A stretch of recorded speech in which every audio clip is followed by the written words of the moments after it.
نحمده ونستعينه ونستغفره ونعوذ بالله من شرور أنفسنا وسيئات أعمالنا. من يهده الله فلا مضل له ومن يضلل فلا هادي له، وأشهد أن لا إله إلا الله وحده لا شريك له، وأشهد أن محمدا عبده ورسوله صلى الله عليه وآله وسلم تسليما كثيرا كثيرا. أما بعد، السلام عليكم ورحمة الله وبركاته.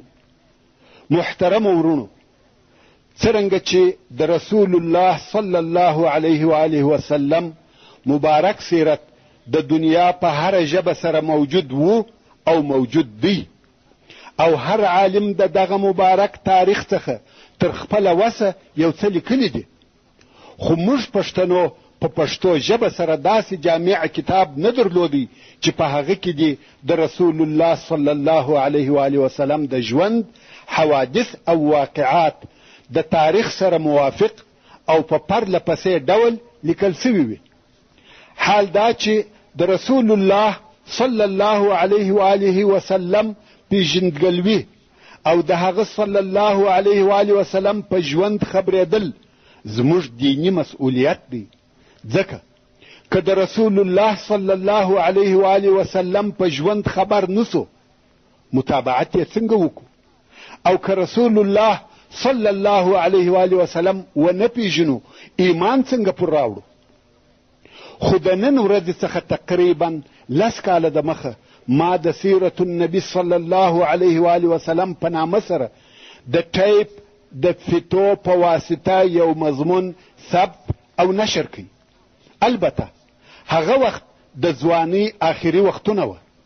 آواز او د خبرو کولو توان او طاقت یوه اندازه د ځوانۍ پر قسم وه.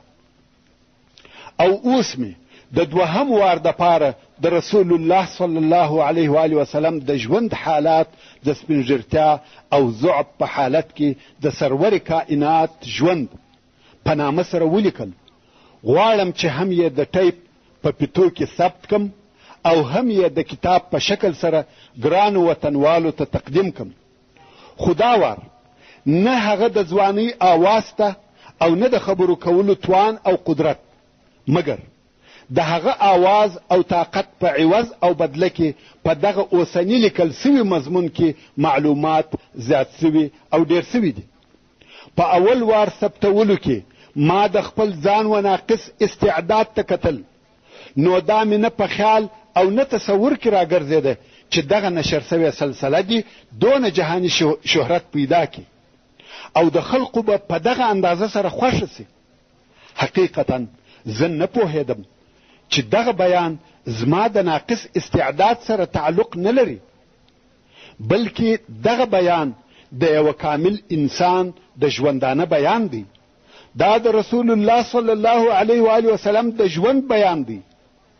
څرنګه چې رسول الله صلی الله علیه و آله وسلم و ټولو مسلمانانو ته محترم او مکرم، مرغوب او محبوب دی، نو خود د هغه محبوب سیرت هم محبوب وګرځېدی او د ګرانو مسلمان ورونو د طرفه تود هرکلی وسو.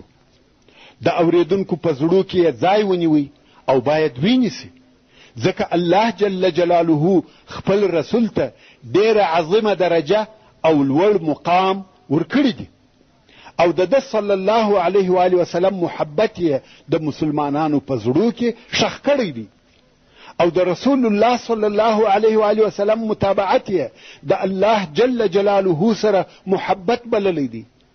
الله عز وجل د سورت آل عمران په 11 نمبر آیات کې فرمایي: قل ان کنتم تحبون الله فاتبعوني يحببكم الله ويغفر لكم ذنوبكم.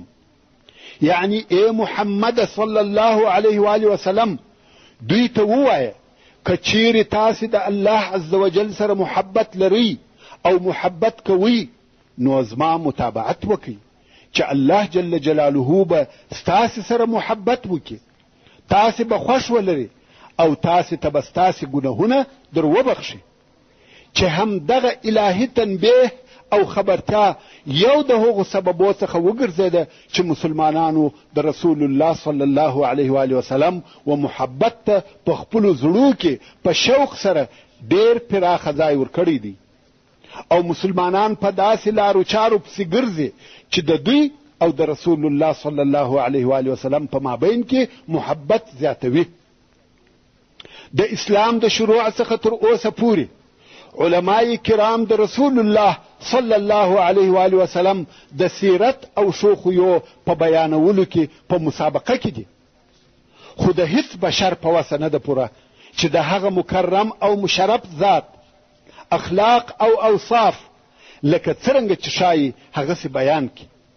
هغه ذات چې الله عز وجل د هغه په باره کې فرمایي وانک لعلی خلق عظیم، یعنی ای محمد صلی الله علیه و آله وسلم بېشکه چې ته یې پر ډیرو لویو او عظمو خویو، ستا افعال او اقوال، ستا اخلاق او معاملې ټول عظیم او کریم دي. د ام المؤمنین حضرت عایشه رضی الله عنها څخه پوښتنه وسوه چې د رسول الله صلی الله علیه و آله وسلم اخلاق او عادات څنګه وه؟ دې رضی الله عنها وویل کان خلقه القرآن، یعنی د ده علیه الصلاة وسلام خویونه او اخلاق ټول د قرآن سره موافق او مطابق وه. سبحان الله، هر هغه څوک چې دغسې وي هغه تر ټولو خلقو او مخلوقاتو فاضل او کامل دی، او د دې حقدار دی چې ټول مخلوقات محبت ورسره ولري. مګر زه او زما ناقص علم، زما ناقص فهم، زما ناقصه ژبه د دې څخه ډېر عاجزه دي چې د سید الاولین والآخرین صلی الله علیه و آله وسلم ژوند او اخلاق، افعال او اقوال دي داسې بیان کې لکه څرنګه چې شایي. خو فقط زه د ځان دپاره دا سعادت او کامیابی بولم چې د دغه مبارک نور څخه دونه روښنایي حاصله کم چې د جهل په تاریکو کندو کې هلاک نسم. غواړم چې په ژوند کې د ده صلی الله علیه و آله وسلم د امت څخه یم او په داسې حال کې مړ سم چې بیا هم د ده علیه الصلاة وسلام د امت څخه یم، او الله عز وجل د ده صلی الله علیه و آله وسلم په شفاعت ګناهونه را معاف کړي. نو ځکه بیا مې د دوهم وار دپاره د سیرت النبي صلی الله علیه و آله وسلم په لیکلو شروع وکړه چې په دې وار کې مې ځینې تبصرې او نور ګټور معلومات هم پر زیات کړه، او هم مې د اولې لیکنې ځینې روایتونه په قوي روایتو بدل کړه. په اول وار لیکنه کې زما اعتماد پر یوه منبع و، هو د موضوع د صحت او موجودیت دپاره مې د سیرت او تفسیر مختلف کتابونه ورسره کتل، خو د موضوع پر جزئیاتو مې ډېر تاکید نه کاوه. مګر څرنګه چې دا وار د ځینو مسلمان ورونو په خواهش او غوښتنه سره غواړم چې دغه بحث او مضمون وخپلو پښتو ژبو مسلمان ورونو ته د کتاب پر قسم هم تقدیم کم، ځکه د ټیف فتې ډېر ژر استهلاکیږي، شکیږي او رکیږي. مګر کتاب که څه هم ویل یا مطالعه کول یې د وخت د نیستوالي یا د نورو عذرو په سبب د فتو تر اوریدلو سخت او مشکل دي، خو د کتاب عمر زیات دی. نو په دغه امید غواړم چې د دغه لیکنې په سبب د دغه علمي خرمن د وږو ټولونکو څخه سم، او دا هم د یادونې وړ ده چې د سیرت النبي صلی الله علیه و آله وسلم په دا وار لیکنه کې مې تر هغه اول وار چې د فتو په واسطه نشر سوی و ډېر زیاتوب کړی دی، چې د مختلفو کتابو څخه مې ډېر علمي مضامین را نقل کړي دي، او په د مخني نشر سوي سیرت کې چې کم مضامین په اختصار سره لیکل سوي وه دا وار په صحیح شکل او تفصیل سره لیکل سوي دي، او په کومو ځایو کې چې سهوه پیښه سوې وه هغه هم د بشري توان او قدرت پر اندازه اصلاح سوې ده. ورونو د سهو معنا دا نه ده چې هغه معلومات بالکل غلط وه، یا هغه هم یو روایت وو د اعتماد وړ او لایق دی، مګر څرنګه چې دا وار د دې بحث څخه د کتاب جوړولو اراده لرم نو مې ځان ډېر ستړی کوي. د جملو ترکیب مې تر خپله وسه اصلاح کوي، د واقعاتو تاریخ مې تر یوې اندازې روښانه کوي، ضعیفه روایتونه مې په قوي روایتو بدل کړه، د مکرمو آیاتو ترجمې بیان سوې. هیله ده چې د ویونکو او اوریدونکو د خوښۍ سبب وګرځي. وما توفیقي الا بالله وهو السميع العليم. بسم الله الرحمن الرحيم.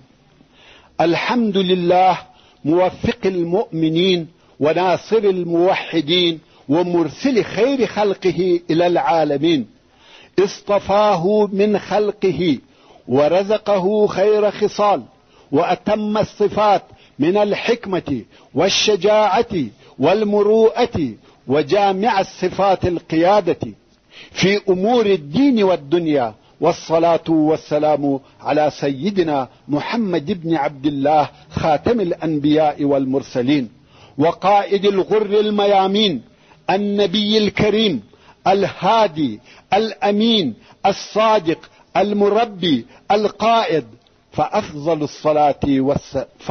الصلاة والسلام عليه وعلى آله وأصحابه وأزواجه وذريته ومن سار على نهجه إلى يوم الدين. أما بعد. ورونو دغه سلسله چې د سرور کائنات ژوند په نامه سره یادیږي د محمد صلی الله علیه و آله وسلم د سیرت یعنی ژوند او اخلاقو، اقوالو او اعمالو په باره کې بیان کوي. دا سلسله د سید البشر خاتم الرسل صلی الله علیه و آله وسلم د عظیم او مبارک ژوند تاریخ بیانوي. د دې بیان څخه یوازې دا نه دی مقصد چې مسلمانان د خپل پیغمبر محمد مصطفی صلی الله علیه و آله وسلم په مبارک حیات خبر سي، بلکې په دې خبرتیا کې نورې ډېرې مهمې فایدې هم شته چې په ښکاره سره وچاته نه معلومیږي. محترم ورونو، د رسول الله صلی الله علیه و آله وسلم د سیرت د بیانولو، لیکلو، اوریدلو او زده کولو څخه یوازې دا غرض او مقصد نه دی چې د تاریخ په قصو خبر سو، یا دا چې عجیبې او غریبې قصې یا نادره معلومات بیان سي. نو ځکه موږ مسلمانانو ته دا نه ښایي چې د سیرت اوریدل او زده کول د تاریخ پر قسم واورو یا ځان په خبر کو، او سیرت ته هم په داسې سترګه وکتل سي لکه د یوه خلیفه ژوند یا د یوه پاچا تاریخ یا د تیرې سوې زمانې معلومات، بلکې د سیرت د بیانولو، لیکلو، اوریدلو او زده کولو څخه مقصد او غرض دا دی چې یو مسلمان د اسلام د حقیقت تصور وکړي، هغه اسلام چې د رسول الله صلی الله علیه و آله وسلم د ژوند څخه مبادئ او احکام، قواعد او اساس راوتلي او استنباط سوي دي. زه به دلته د رسول الله صلی الله علیه و آله وسلم د سیرت د پوهېدلو او زده کولو یو څه فایدې په اختصار سره درته بیان کړم.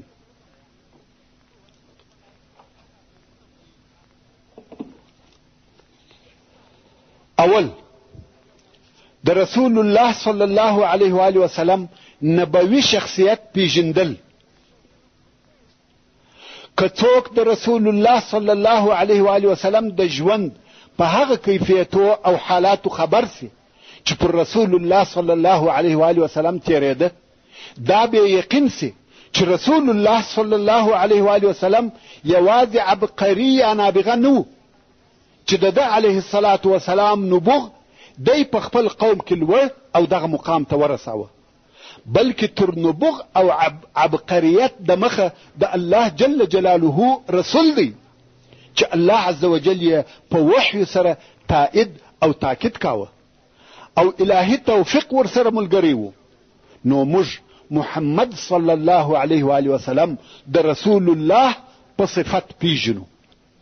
دوهم، د سیرت د پوهېدلو دوهمه فایده دا ده چې انسان په خپل حضور کې د کامیاب ژوند د ټولو امورو دپاره بلکې د شرافت د ژوند دپاره یو اعلی مثال وویني چې هغه صلی الله علیه و آله وسلم ژوند چې د هغه صلی الله علیه و آله وسلم ژوند د خپل ځان دپاره قانون او تګلاره وګرځوي، په هغه پورې لاس ونیسي او په هغه پسې اقتدا وکړي. په دې کې هیڅ شک نشته که یو انسان هر څونه په یوه مثل اعلی پسې وګرځي، په یوه داسې رهنما او لارښوونکي پسې وګرځي چې د ژوند په ټولو چارو کې دې کامل او مثل اعلی وي، بې له شکه دغه پوروالی او کمال د رسول الله صلی الله علیه و آله وسلم په ژوند کې پیدا کولی شي، ځکه الله جل جلاله د ټوله بشریت دپاره قدوه او لارښوونکی بللی دی. الله عز وجل فرمایي لقد كان لكم في رسول الله اسوة حسنه. دریم، د رسول الله صلی الله علیه و آله وسلم د سیرت د خبرېدلو او زده کولو په واسطه انسان د کتاب الله په مفاهیمو او مقاصدو پوهېدلی شي، ځکه د قرآن مجید د ډیرو آیاتو ترجمه په هغه واقعاتو او حادثاتو سره معلومیږي کم چې دغه آیاتونه د هغه واقعو او حادثو په وخت او باره کې نازل شوي دي. نو تر څو چې وچاته د هغه واقعاتو حالات معلوم نه وي، د قرآن مجید په معنا او مقصد نسی پوهېدلی، ځکه د قرآن کریم ډیر آیاتونه د یوې خاصې واقعې یا خاص بیان دپاره چې په هغه وخت پورې تعلق لري نازل شوي دي. نو ځکه ترجمه یې تر هغو نسی معلومېدلی چې وخت د نزول او سبب د نزول یې معلوم نسی، او د آیاتو د نزول سببونه تر هغو نسی معلومېدلی تر څو چې د محمد مصطفی صلی الله علیه و آله وسلم ژوند او سیرت را معلوم نسی. څلورم، د سیرت په معلوماتو سره مسلمان د اسلامي صحیح ثقافت او معرفت ډېره حصه ځای کولی شي. په دې کې هیڅ شک نشته چې د اسلام د مبادیو د پوهېدلو دپاره که دین دی که عقیده که احکام دی که اخلاق د رسول الله صلی الله علیه و آله وسلم ژوند یو روښانه مجسد تصویر دی. پنځم، د رسول الله صلی الله علیه و آله وسلم په سیرت پوهېدل د یوه اسلامي معلم او واعظ دپاره د تعلیم او تربیې په باره کې یوه ژوندۍ نمونه او لارښوونه ده، ځکه رسول الله صلی الله علیه و آله وسلم یو فاضل معلم، صادق ناصح او مهربانه مربي و. د دعوت په مختلفو مرحلو کې یې د تعلیم او تربیې وړ او مناسبه طریقې استعمالولې.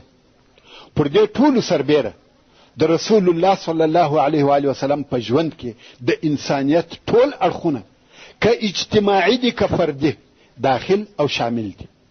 یو انسان په هر حالت کې که یو مستقل فرد وي یا د ټولنې یوه فعال عضو وي، د پوره کامیابۍ دپاره د رسول الله صلی الله علیه و آله وسلم و متابعت ته اړ او محتاج دی، ځکه د رسول الله صلی الله علیه و آله وسلم ژوند موږ ته د یوه مستقیم یا پر لار برابر ځوان د سلوک او اخلاقو بې مثاله نمونې راښیي چې د خپل قوم او ملګرو سره څونه امین او څونه صادقه و.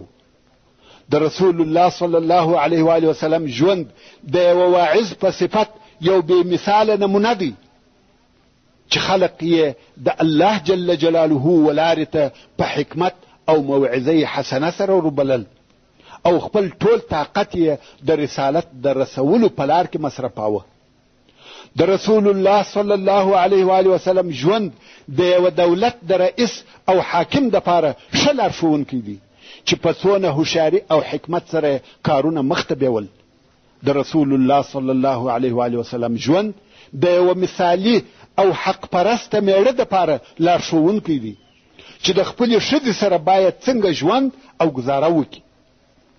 د رسول الله صلی الله علیه و آله وسلم ژوند د یوه پلار دپاره په عاطفه او مهرباني کې لارښوونکی دی. رسول الله صلی الله علیه و آله وسلم د زوجاتو او اولادو په حقوقو او واجباتو کې دقیق عدل کاوه. د هر چا حق یې د هغه د حاله سره سم او پوره ورکاوه.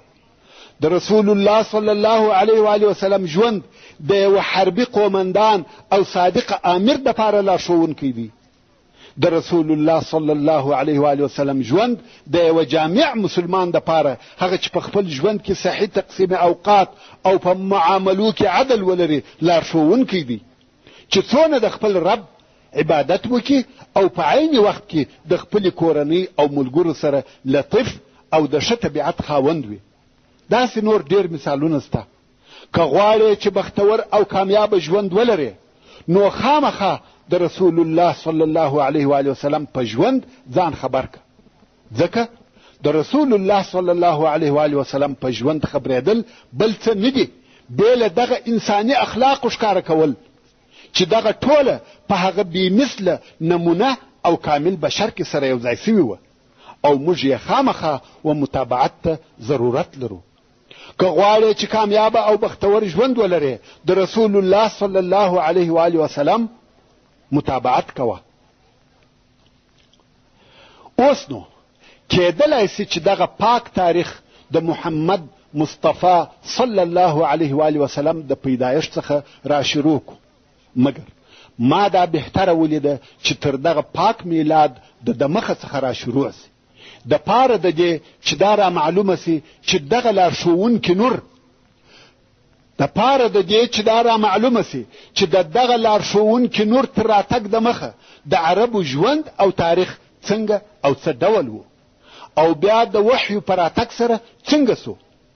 هغه تغییر چې د رسول الله صلی الله علیه و آله وسلم د رسالت په واسطه یوازې په جزیرة العرب کې نه بلکې په ټول عالم کې راغلی دی، لوی او مهم تغییر دی.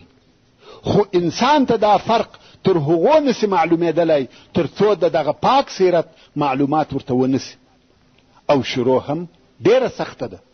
نه پوهېږم چې د کم ځای څخه یې را شروع کم، ځکه د مخه تر اسلام د عربو تاریخ ډیر اوږد او لوی تاریخ دی. خو ما بهتره ولیده چې د هغه ځای څخه شروع په وکم کم چې الله عز وجل خپل معزز پیغمبر ابراهیم علیه السلام امر کوي چې خپله ښځه هاجر رضی الله عنها او د دې هغه کوچنی د تزوی اسماعیل علیه السلام بوزه او په مکه مکرمه کې یې پرېږده چې دغه مکه بې له اوبو او بې له زراعته یوه خالي ډبرینه شیله ده، او هغه وخت کعبه شریفه هم نه وه جوړه سوې، ځکه کعبه شریفه بیا په وروسته کې ابراهیم علیه السلام جوړه کړه. نو دغه شیله چې نوم یې مکه یا بکه دی یوه خالي شیله وه چې نه هلته انسانان وه او نه د انسانانو د ژوند کولو شرایط موجود وه. هلته نه اوبه وې نه زراعت، نه کلی و نه کور، فقط غرونه او ډبرې دي. نو د الله جل جلاله په امر ابراهیم علیه السلام د خپلې ښځې او کوچني زوی سره د فلسطین څخه و مکې مکرمې ته راغلی، او هلته د بیت الله الحرام د مځکې سره خپله زوجه هاجر او خپل کوچنی زوی اسماعیل علیه السلام پر وچ دشت پرېښول او دی رهي سو. هاجر رضی الله عنها په تعجب کې سوه چې موږ څنګه دلته پرېږدې؟ دلته خو نه اوبه سته نه خوراک، نه انسانان سته نه زراعت، نه کلی سته نه کور، او زما سره دغه کوچنی د تی هلک را سره دی. نو یې پسې ورغږ کړه موږ څنګه دلته پرېږدې؟ ابراهیم علیه السلام هیڅ غږ ونه کوي. دې بیا پوښتنه ځینې وکړه او د علیه السلام غږ نه کاوه. خو په آخر کې دې پوښتنه ځینې وکړه، آیا الله جل جلاله امر کړی یې چې موږ دلته پرېږده؟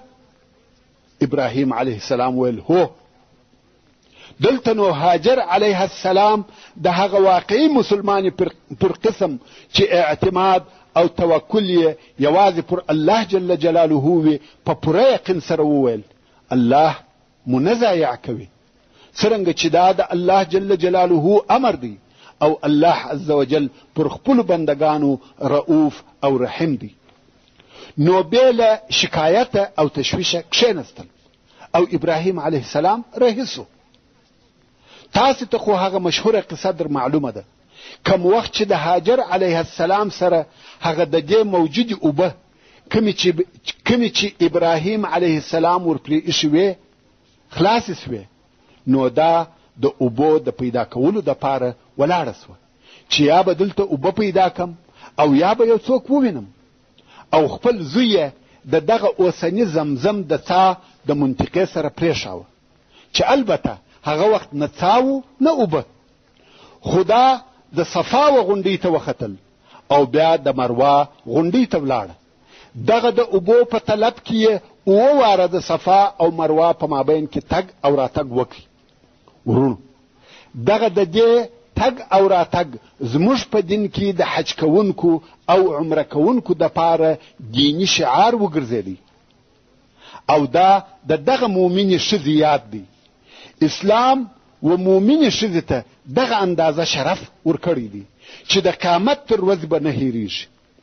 بیبي هاجر علیه السلام په دغه تګ او راتګ مشغوله وه چې هلته جبریل علیه السلام د اسماعیل علیه السلام د پښو سره د الله عز وجل په امر دغه مځکه چې اوس هلته د زمزم څا دی په خپل وزر ووهل. مځکه وچاوده او اوبه ځینې راووتې. دا هغه د زمزم د ښکاره کېدو شروع او ابتدا ده او دلته په دغه غرو کې د اول وار دپاره اوبه پیدا سوې. خو دا واقعه هغه وخت پیښه سوه چې په دغه وخت کې هلته په یمن کې د اوبو یو ډېر لوی بند چې سد معارب ورته ویل کېده نړېدلی و. او تاسو ته معلومه ده چې انسانان همیشه په هغه ځایو کې اوسیږي کم چې هلته اوبه وي، او دغه سد معارب یا د اوبو بند په یمن کې ډېر لوی او عظیم بند و او د دغه بند پر شاوخوا ډېر انسانان اوسېدل او دغه انسانان هم ټول عرب و، ځکه د عربو اصلي وطن او ځای یوازې یمن دی. بې له هغه کوچي عربو څخه چې یوې خوا او بلې خوا ته بتله، نور ټول عرب یوازې په یمن کې وه، بل ځای نه اوسېده. نو ځکه د اصلي عربو اصلي وطن یوازې یمن دی او بیا د هغه ځای څخه د دغه بند د نړېدو په سبب چې اوبه نیستې سوې د عربو یوې خوا او بلې خوا ته کوچ کړی دی. کم وخت چې سد معارب ونړېدی، عرب د رزق د طلب دپاره وپاشل سوه او هرې قبیلې د ځان د اوسېدلو دپاره یو منطقه اختیار کړه. د مثال پر ډول د ثقیف قبیله و طایف ته ولاړه او طایف یې د ځان وطن وګرځاوه. غساسینه د شام و شاوخوا ته ولاړه او د مناظره قبیله د عراق و شاوخوا ته ورسېده. دغه رنګه ټول عرب د لوږې او د رزق د طلب په سبب د خپل اصلي وطن څخه چې یمن دی یوې خوا او بلې خوا ته وویشل سوه. اوس چې جبریل علیه السلام مځکه په وزر ووهل او د زمزم اوبه پیدا سوې، بیبي هاجر علیه السلام دالته اوسیږي. عادت داسې دی چیرې چې اوبه وي هلته مرغان هم وي. د دغه اوبو په سبب مرغان پیدا کیږي او سره راټولیږي. نو د زمزم د اوبو په سبب په دغه منطقه کې مرغان هم په هوا ګرځېدل. په دغه وخت کې د عربو یوه قبیله چې د جرهم قبیله نومېده د یمن څخه کوچ کړی دی او رهي دی چې چیرې به اوبه پیدا کړي او هلته واوسیږي. دغه قبیله نږدې و دغه شیلې ته چې مکه نومېده تېرېده. ویلې ده چې په هوا مرغان ګرځي. ویل دا مرغان دلته د کومې خوا راغلي دي؟ دلته خو هیڅ وخت اوبه نه وې. نو یې نفر ولېږل چې ولاړ سئ شاوخوا وګورئ، شاید دلته اوبه پیدا سوي وي. نفر چې ولاړه اوبه یې ولیدې او د قبیلې و مشرانو ته خبر راوړي چې هو دلته اوبه سته. د قبیلې مشران اوبو ته ورغله او هلته د اوبو سره هاجر او اسماعیل علیهم السلام ولیدل چې فقط یوه ښځه او یو کوچنی هلک دی، نور هیڅوک نسته.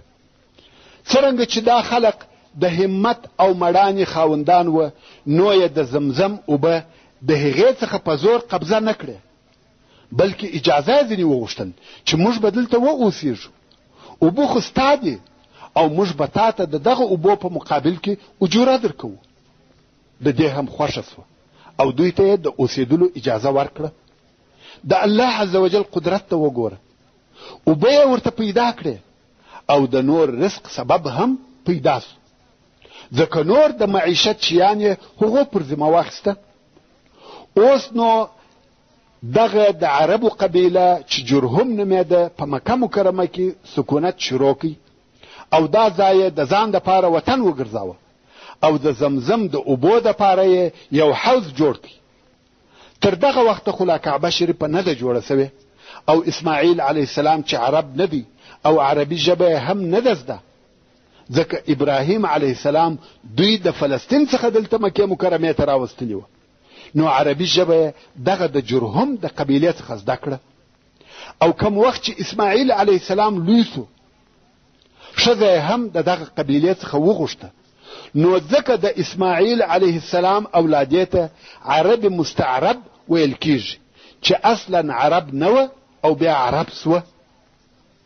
همدارنګه زموږ پاک پیغمبر محمد مصطفی صلی الله علیه و آله وسلم د اسماعیل علیه السلام د اولادې څخه دی او بیا نو ابراهیم علیه السلام کله ناکله څه موده ترمنځ دلته راتلی، د خپل زوی او خپلې ښځې بیبي هاجر علیه السلام خبر یې اخیستی او بیرته به ولاړی، تر څو چې اسماعیل علیه السلام 14 کلو ته ورسېدی. نو د الله عز وجل د طرفه و ابراهیم علیه السلام ته د کعبې شریفې د جوړولو امر وسو چې ته او ستا زوی اسماعیل علیه السلام کعبه شریفه جوړه کړي او دوی هم کعبه شریفه جوړه کړه. خو کوم وخت چې الله عز وجل و ابراهیم علیه السلام ته د کعبې شریفې د جوړولو امر کاوه، ورته وویل سوه چې د آدم علیه السلام پر بنا یې جوړه کړه. الله عز وجل د سورت آل عمران په 96 نمبر آیات کې فرمایي: ان اول بیت وضع للناس للذي ببکه، یعنی خامخا هغه اول کور د الله جل جلاله چې د خلقو د پاره ایښول سوی دی هغه کور دی چې په بکه کې واقع دی. ورونو اصلا کعبه شریفه د آدم یا شیس ابن آدم علیه السلام په زمانه کې جوړه سوې ده او بیا د نوح علیه السلام په طوفان کې ونړېده. څرنګه چې کعبه شریفه د الله جل جلاله اولنی کور دی، نو خود د خلقو د عبادت دپاره د الله عز وجل اول کور بلل کیږي. او کم وخت چې ابراهیم علیه السلام د کعبې شریف اساس یا تاداو کندی، واقعا یې په مځکه کې هغه د آدم علیه السلام اساس پیدا کړي او پر هغه اساس یې جوړ کړه. دا د کعبې شریفې د جوړولو ابتدا او شروع سوه. خو د جوړولو په وخت کې چې ابراهیم علیه السلام دغه یو دیوال و آخر ته ورساوه او اوس دغه بل دیوال جوړوي، دلته خو کونج پیدا کیږي چې دغه کونج څخه د بنا او جوړولو اصل او اساس نقشه او رجه اخیستل کیږي او نور بنا دغه کونج څخه سمه او صحیح جوړېدلی سي. نو ابراهیم علیه السلام غوښته چې په دغه کونج کې یوه لو قوي او مناسبه ډبره کښېږدي. نو یې اسماعیل علیه السلام ولېږي چې ولاړ شه شاوخوا وګوره چې دغه کونج دپاره یوه مناسبه ډبره پیدا کړې. اسماعیل علیه السلام لاړی او وګرځېدی، څو دغه ځای دپاره یې وړ او مناسبه ډبره نه کړه پیدا. بیرته راغلی، ویلې ده چې د پلار سره یوه ډېره مناسبه او هغه قسم ډبره چې دوی غوښته پرته ده. اسماعیل علیه السلام ویل دا ډبره دې د کومه کړه؟ ابراهیم علیه السلام ویل دا د الله عز وجل د طرفه راغله. ورونو دغه ډبره هغه اجر اسود دی چې د جنت څخه راغلی دی او د جنت ډبره ده چې د کعبه شریف په بنا کې کار شوی ده. کعبه شریفه د دغه ډبرې څخه په صحیح بنا سره جوړه سوه او ابراهیم علیه السلام چې به یو څه دیوال جوړ کړي نو به شاته ولاړ او د یو څه لرې فاصلې څخه به ورته کتل چې آیا دیوال سم دی کوږ خو نه دی او دلته به ښه وخت ولاړ و فکر به واهه. نو ځکه دغه ځای ته مقام ابراهیم ویل کیږي. الله عز وجل د سورة البقره په 125 نمبر آیات کې فرمایي واتخذوا من مقام ابراهیم مصلى، یعنی ای مومنانو د ابراهیم علیه السلام د درېدلو ځای د لمانځه طواف او دعا ځای وګرځوئ چې دا ځای د کعبه شریفې د صحیح جوړولو دپاره د ابراهیم علیه السلام د فکر ځای دی. نو ځکه دغه مقام د کعبه شریفې څخه یو څه لرې واقع دی، ځکه د لرې څخه د دیوال برابري او کوږوالی معلومیږي. همدارنګه مقام ابراهیم و هغه ډبرې ته ویل کیږي چې د کعبه شریفې د جوړولو په وخت کې ابراهیم علیه السلام پر درېدی او په دغه ډبره کې د ابراهیم علیه السلام د پښو نقشې او علامې هم شته او دغه ډبره هم د جنت څخه راوړل سوې ده. اوس چې کعبه شریفه جوړه سوه د ډبرو یوه خونه ده، نو خلق د عبادت دپاره ولي او څنګه ورته راسي؟ دلته بیا و ابراهیم علیه السلام ته الهي امر وسو چې خلق و بیت الله الحرام ته په حج کولو خبر که. الله عز وجل د سورة الحج په 20 نمبر آیات کې فرمایي وَأَذِنْ فِي النَّاسِ يَأْتُوكَ رِجَالًا، یعنی په خلقو کې د حج د ادا کولو د پاره غږ وکړه چې تا ته به د هر ځای څخه حاجان راسي. ابراهیم علیه السلام وویل الهي زه څنګه کولای سم چې ټول خلق خبر کم؟ زما آواز به ټولو خلقو ته څنګه ورسیږي؟ د الله عز وجل د طرفه ورته وویل سوه یا ابراهیم پر تا ناره ده او پر ما یو خلقو ته رسول دي، ته فقط غږ وکړه. دا چې و خلقو ته څنګه رسیږي دا زما کار دی، ته فقط په آواز کولو سره مامور یې. نو ابراهیم علیه السلام د عرفات وغره ته ولاړی او لوړ وغره ته وختی. په حج کولو سره یې نارې کړه چې ای خلقو د بیت الله شریف حج پر تاسې فرض دی. نو د دې سبب عرفات د حج په شعائرو کې راغلی دی او د حج مهم رکن دی، ځکه عرفات د خلقو د حج کولو دپاره د اعلان او خبرتیا ځای دی. اوس نو د الله جل جلاله د امر سره مطابق ابراهیم علیه السلام په حج کولو سره اعلان وکړي او الله عز وجل دا د آواز تر مشرق او مغرب ورساوه. دا د الله عز وجل د طرفه څخه معجزه وه چې ټولو خلقو د آواز واورېدی. همدارنګه الله جل جلاله د ټولو انسانانو په زړو کې د کعبه شریف حب او محبت، تعظیم او تکریم ورواچاوه. ورونو د الله عز وجل کارونه داسې وي او داسې دي چې زموږ تر عقل لوړ وي. او بیا نو خلق د حج کولو دپاره د دنیا د اطرافو څخه خاصتا د جزیرة العرب څخه په ډلو ډلو همیشه ورته راتله حج او د الله عز وجل عبادت به کاوه. هر کال حج کېدی، د کعبه شریف تعظیم او احترام کېدی. دا د الله جل جلاله قدرت او معجزه ده، کنه د هیڅ انسان په واسه نه ده پوره چې د ډبرو و خونې ته دې دون عزت او اعتبار ورکړي. اوس نو کعبه شریفه معززه سوه او د ابراهیم علیه السلام دین نشر سو. توحید او د یوه الله عز وجل عبادت په خلقو کې شروع سو. ټول عرب د ابراهیم علیه السلام پر دین وه او د ټولو عقیده د وحدانیت وه. یوازې او یوازې د الله جل جلاله عبادت کېدی. هیڅ کافر او مشرک نو موجود. خو عمر دی تیریږي، څه وخت او زمانه پر دغه حال تیره سوه تر څو چې د خزاعه په قبیله کې د عمرو ابن لحی په نامه سره یو نفر پیدا سو.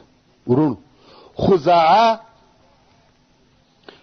د عربو یوه بله قبیله ده او دغه عمر د دغه قبیلې رئیس او سردار و. دغه عمر ابن لحی د جرهم د قبیلې سره چې پر مکه مکرمه آمران و جنګونه شروع کړل. غواړي چې د کعبې شریفې تولا او د مکې مکرمې آمریت ځینې واخلي او د دغه دوو قبیلو په مابین کې ډېر لوی جنګ پیښ شو. خو په آخر کې د جرهم قبیلې ماته وخوړه او د مکې مکرمې تولا او آمریت د خزاعه د قبیلې لاسته ورغله. د دغه جنګو او ماتې په نتیجه کې د جرهم د قبیلې ډېر نفر د مکې مکرمې څخه ووتل او ځینې یې دالته پاته سو. په مکه مکرمه کې استوګنه کول مګر کارونه او آمریت ټول د خزاعه د قبیلې په لاس کې وه. خو کم وخت چې د جنگ په جریان کې د جرهم قبیله په خپله ماته پوه سوه نو یې غوښته چې د خزاعه قبیلې ته په مکه مکرمه کې مشکلات او تکالیف جوړ کړي او د دوی ژوند ورسخت کړي او دا تکلیف د اوبو په سبب ورته پیدا کړي. ورونو هو د مکې مکرمې د ښار عزت او عظمت لویي او حرمت په کعبه شریفه سره دی خو د خلقو ژوند یې د زمزم په اوبو سره و. که اوبه مې وي بیا هلته ژوند تریخ دی. نو د جرهم قبیلې د دغه مقصد دپاره د جنگ په وخت کې د زمزم څا پټ کړي او هغه په کعبه شریفه کې پرتې خزانې یې سره د هغه دوو دانو اوسیو چې د سرو زرو څخه جوړې سوي وې او په کعبه شریفه کې پرتې وې ټول و څا ته ور واچول او د څا یې هیڅ نقشه او علامه نه پرېښول. کم وخت چې د خزاعه قبیلې د مکې مکرمې تصرف او آمریت په لاس کې واخیستی د زمزم د اوبو یې هیڅ اثر نه کوي پیدا نو مجبوره سوه اوبه به د مکې مکرمې د باندې څخه راوړلې. د خزاعه قبیلې د مکې مکرمې آمریت لاسته راوړی خو زمزم نسو ورپاته ځکه هغه پټ او شخ کړه سو. تر هغه وخته ورک او پټ و چې دوهم وار بیا زموږ د پاک پیغمبر محمد صلی الله علیه و آله وسلم نیکه عبدالمطلب وکیندی. ورونو دا د زمزم د څا د پټېدو قصه وه چې پر مکه مکرمه د خزاعه د قبیلې د تسلط په سبب د جرهم د طرفه پټ سو او پر مکه مکرمه د خزاعه د قبیلې تسلط تر 300 یا په بل روایت تر 500 کلو پورې دوام کړی دی. خو په شروع کې د خزاعه د قبیلې مشر او رئیس چې عمرو ابن لحی نومېدی د مکې مکرمې حاکم مطلق وګرځېدی او د ده د امر څخه هیچا سرکشي او نافرمانی نه کول. دغه عمر ډېر مالدار او سخي سړی و. د حاجانو خواړه یوازې د خپله ماله ورکول او د حاجانو دپاره اوبه هم یوازې د په خپل مصرف برابرول. او دا هم تاسې ته معلومه ده چې د زمزم د پټېدو په سبب اوبه د مکې مکرمې د باندې او د لیرو ځایو څخه راوړل کېدې. خو دا کارونه د پر خپله غاړه اخیستې وه او دغه عمرو ابن لحی دونه معتبره و چې هر امر یې د خزاعه پر قبیلې او د مکې مکرمې پر اوسیدونکو او د مکې مکرمې حاجانو داسې قبلاوه لکه دینی او شرعي اوامر. هیچا د امر نافرمانی نه کول. یو وخت د وختو دغه عمرو ابن لحی و شام ته په سفر لاړ او هلته د شام په حدودو کې یوه قبیله وه چې د عمالیق قبیله نومېده او دا قبیله بت پرسته وه. د بوتانو عبادت یې کاوه. خو تر دغه وخته عربو نه بوتان پیژندل او نه د بوتانو عبادت کاوه بلکې ټول موحدین او د حضرت ابراهیم علیه السلام پر دین وه. نو دغه عمرو ابن لحی د عمالیق د قبیلې څخه پوښتنه وکړه چې دا څه شي دي؟ هغو ورته وویل چې دا الهه او خدایان دي. کم وخت چې پر موږ لوږه او کاختي راسي ډوډۍ راکوي او کم وخت چې یو قوم پر موږ حمله وکړي او جنگ را سره کوي دوی زموږ کومک کوي، بارانونه را باندې اوروي او بالاخره الله ته مو نږدې کوي. عمرو ابن لحی ډېر په تعجب کې سو او دا خبرې یې پر دماغ برابرې ولګېدې. نو ویل ما ته هم یو بت راکړئ، ښایي چې زموږ کومک هم وکړي، ځکه موږ په مکه مکرمه کې اوبو ته ډېر ضرورت لرو. دوی ویل ښه دی. نو یوه ده ته یو بت ورکړي چې هبل نومېدی. دا هغه اول بت دی چې و جزیرة العرب ته داخل سو. عمرو بن لحی دغه بت و مکې مکرمې ته راوړي او په کعبه شریفه کې یې کښېښاوه. خلق یې د دغه بت په عبادت امر کړ. خلقو یې هم دا امر ومانه. اوس نو عمرو بن لحی نوي اوامر صادروي چې هغه اوامر یې د توحید او د ابراهیم علیه السلام د دین څخه مخالف و. او بیا یې نور بوتان چې الهه او خدایان یې بلل و جزیرة العرب ته راوړه. او هر قبیله یې امر کړه چې د ځان دپاره به یو بت اختیاروي او په کعبه شریفه کې به د هغه بت عبادت کوي.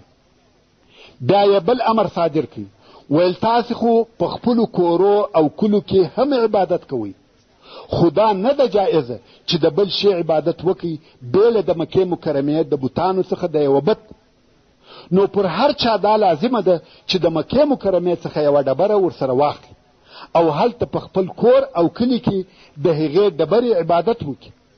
عربو هم دا امر ومانه او هر یوه د مکې مکرمې څخه یوه ډبره ورسره واخیسته او هلته په خپل کور کې به و هغې ډبرې ته عبادت کاوه، حتی د هغې ډبرې عبادت به کاوه، چې دا نو په عربو کې د توحید پر ځای د بوتانو د عبادت شروع او ابتدا وه. د عمرو بن لحی په امر سره بت پرستی شروع سوه. رسول الله صلی الله علیه و آله وسلم د دغه عمرو بن لحی په باره کې فرمایي: رأيت عمرو بن عامر بن لحي الخزاعي يجر قصبه في النار. يعني عمرو بن عامر بن لحي الخزاعي مې ولیدی چې خپلې کلمې په اور کې کشوي. دا ولی؟ ځکه دی هغه څوک دی چې د عربو دین ته یې تغییر ورکړي. تر دغه د مخه ټول عرب پر توحید او لطفا فتا واړه. رسول الله صلی الله علیه و آله وسلم فرمایي چې عمرو بن عامر بن لحی الخزاعي مې ولیدی چې خپلې کلمې په اور کې کشوي. دا ولی؟ ځکه دی هغه څوک دی چې د عربو دین ته تغییر ورکړي. تر دغه د مخه ټول عرب پر توحید او د ابراهیم علیه السلام پر دین و. اول سړی چې د دوی دین یې په شرک او بدپرستی ورواړاوه دغه عمرو بن لحی خبیث و. او بیا یې د حج او عمره و تلبیه ته تغییر ورکړي. د مخه عربو تلبیه داسې ویل: لبیک اللهم لبیک لبیک لا شریک لک لبیک ان الحمد والنعمة لك والملك لا شریک لک. چې دا د اسلام او تلحید او توحید تلبیه ده. خو عمرو بن لحی خبیث په آخر کې دغه د شرک جمله پر زیاته کړه چې لا شریک لک الا شریکا هو لک تملکه وما ملک. دا د شرک جمله ده. خو دغه د شرک جمله د توحید پر تلبیه زیاته کړه. او بیا یې د حیواناتو په باره کې پر عربو نور نوي امرونه جاری کړه.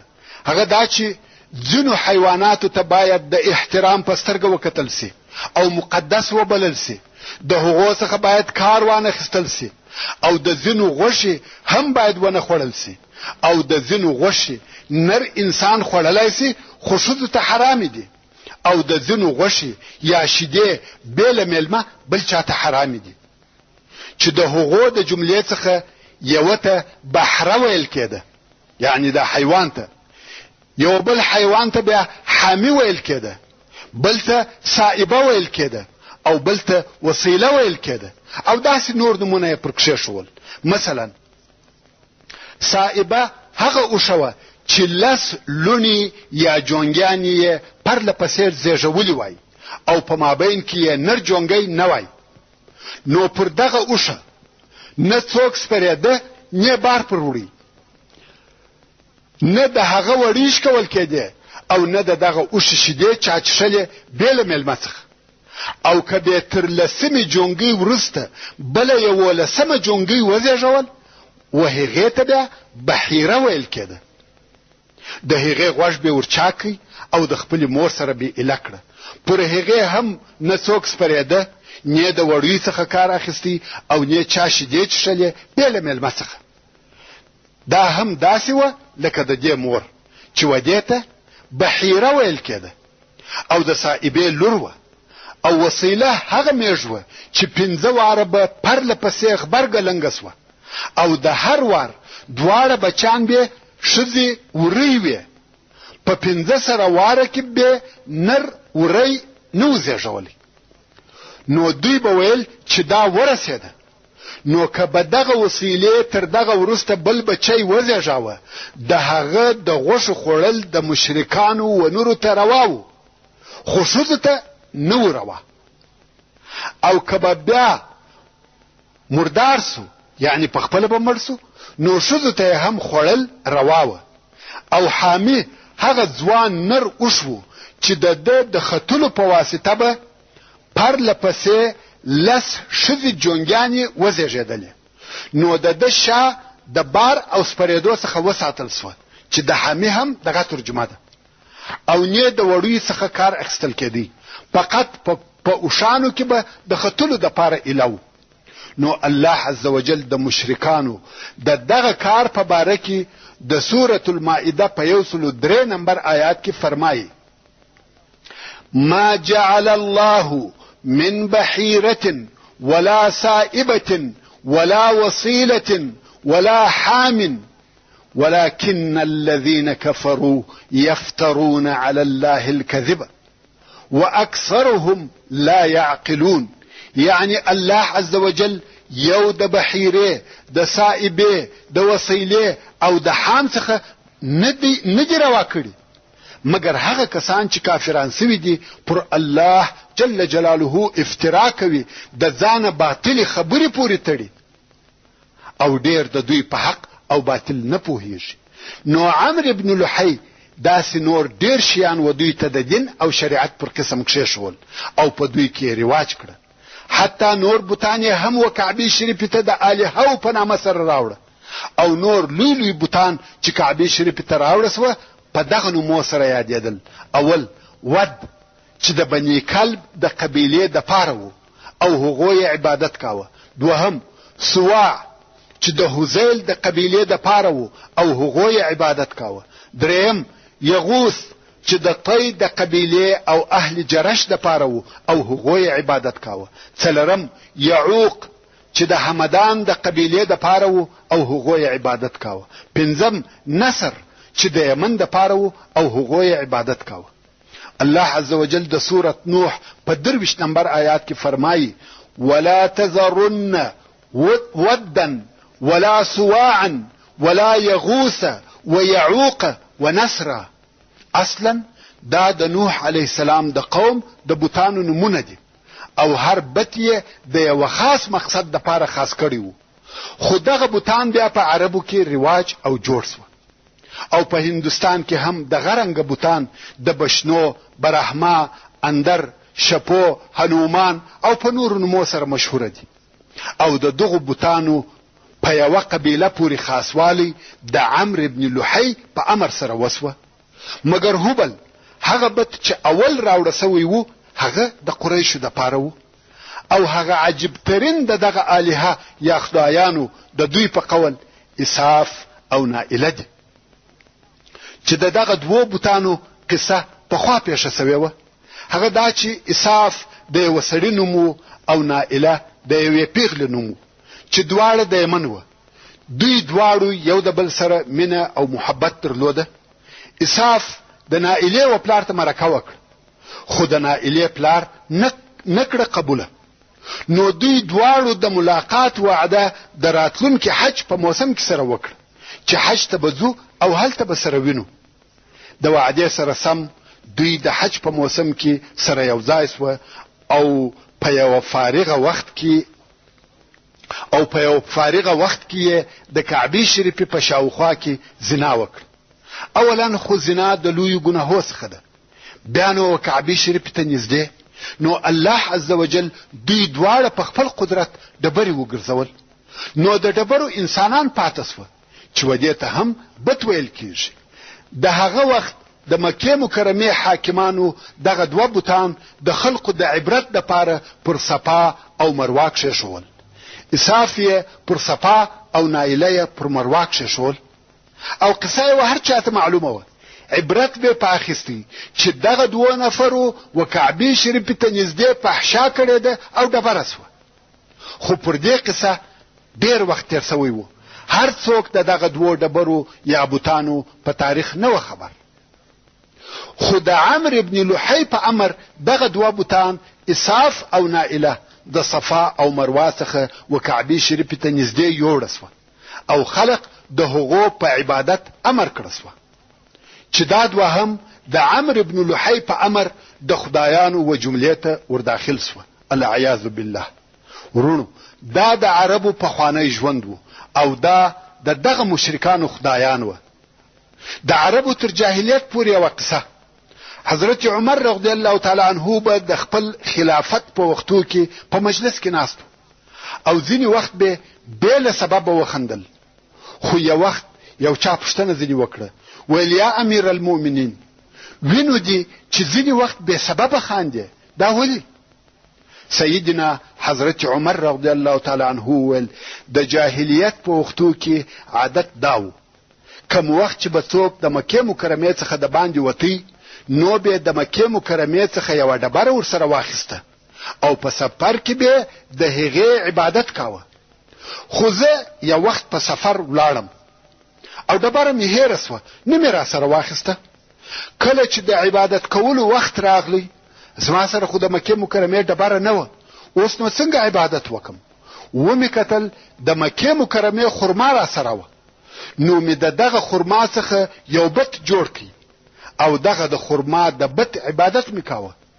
کم وخت چې هغه نوره خرما راسره خلاصه سوه او د خوړلو دپاره شی نسو راته پاته، وږی سوم، نو مې دغه خپل معبود او د خرما څخه جوړ سوی اله وخوړی، او پر دغه خپل پخوانی جاهلیت او ناپوهۍ خندا راسي چې دا څنګه الهه او دا څنګه دین وو.